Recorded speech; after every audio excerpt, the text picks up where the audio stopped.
আব্বা, একটু বিশ্রাম নিন, সকাল থেকে কাজ করতেছেন। আর একটু কাজ করি মা, এইবার ফসল ভালো হইলে সব কষ্ট শেষ হইব। তাহলে আমি নতুন বই কিনতে পারবো? অবশ্যই পারবি মা।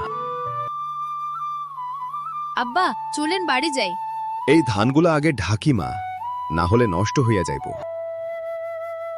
ঝড় আইতেছে, সবাই সাবধান। ঝড় আইতেছে, সবাই সাবধান।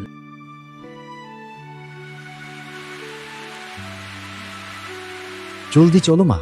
আব্বা, বাইরে যে ঝড় উঠেছে, আমাদের ক্ষেতটা থাকবো কি? আমিও তাই ভাবতেছি রে মা, মনে হয় ক্ষেতটা শেষ হবে।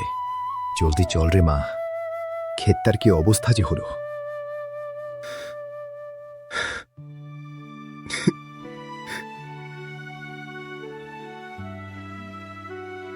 হায় আল্লাহ, আমার সব শেষ।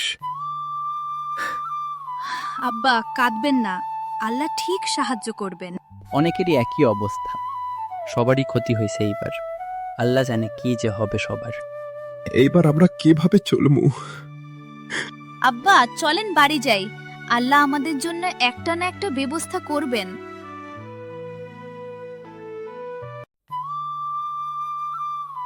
রহিম, শুনলাম তোমার এখন টাকার দরকার। কিন্তু আমি শোধ দিব কেমনে? চিন্তা করো না, জমি বন্ধক রাখো, টাকা নিয়ে নাও। ঠিক সময় মতে টাকা না দিতে পারলে জমি আমার। বাইবা দেখো, শর্ত রাজি থাকলে টাকা নিও। ওগো শুনছো, জমিগুলো বন্ধক রাখতে চাই, তুমি কি বলো? আমি কি কমু? আপনার যা মনে হয় তাই করেন। এইবার ফসল তো নষ্ট হলো, টাকারও দরকার। আব্বা, ওই লোকটা কিন্তু বেশি ভালো মানুষ না, জমি দেওয়া কি ঠিক হবে? আরে মা, তুই তহ ঠিক বলছট, কিন্তু কি করমু রে মা, টাকারও খুব দরকার। আচ্ছা, চিন্তা কইরো না তহ, আল্লাহ একটা না একটা ব্যবস্থা করবে। বাবার কাছে থেকে পরামর্শ নিয়ে আসি। বলো, কি সমস্যা তোমার? বাবা, এইবার ঝড়ে আমার ফসল সব শেষ কইরা দিছে, এখন আমি কেমনে চলমু? কি করবো বলেন বাবা? তোমার জমি বিক্রি করার দরকার নেই। তুমি কিছু টাকা দাঁড় করে একটা দোকান দেয় দেখবা, খুব ভালো দোকান চলবো। ঠিক আছে বাবা, আপনি যখন বলছেন তাহলে তাই করি। বাজারে যাইয়া দেখি কারো কাছে থেকে টাকা ধার নিতে পারি নাকি।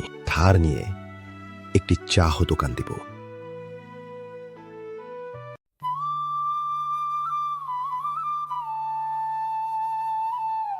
মহাজন ভাই, আমার ফসল নষ্ট হয়ে গেছে, এইবার অন্য কোনো রাস্তা নাই, আমার কিছু টাকার প্রয়োজন, আপনি কি দিতে পারবেন?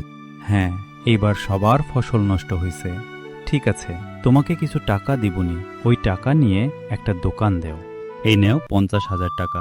আর হ্যাঁ, এই টাকার কোনো সুদ দিতে হবে না, যখন টাকা হয় তখন দিও। ধন্যবাদ মহাজন ভাই, আমার এই টাকার খুব দরকার ছিল। মহাজন ভাই 50,000 টাকা দিছে, এই টাকা দিয়ে ভাবছি একটা দোকান দিব বাজারে। যাক, ভালোই হয়েছে। মহাজন ভাই খুব ভালো মানুষ, আগে শুনছি, এখন দেখলাম আমি বাজারে যাই, একটা দোকান দেওয়ার ব্যবস্থা করি।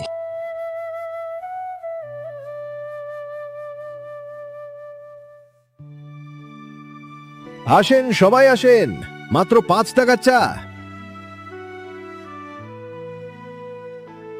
ভাই, আমাকে একটা চাহ দিন তো। চা খাইলে মজা পাবেন। আসেন আসেন, চা খাইয়ে যান। ওগো শুনছো, তোমরা কোথায়? তুমি বাজারে থেকে আইসো, তা বাজার কেমন? সব ঠিক? বেচা কিনা করে অনেক টাকা পাইছি, এইভাবে চললে আমাগো কোনো চিন্তা থাকবো না। চাই মহাজন ভাইরে টাকা দিয়ে আসি। মা, এখন আমি তাইলে স্কুলে যাইতে পারমু? হ্যাঁ, তুই স্কুলও যাইতে পারবি। মহাজন ভাই, এই নিন আপনার টাকা, আপনাকে অনেক ধন্যবাদ। তারপর সেই জমিতে আবার ফসলে ভরে পড়ল। তাই কখনো কখনো ক্ষতি হলে হতাশ হওয়ার দরকার নেই, আল্লাহ একটা ব্যবস্থা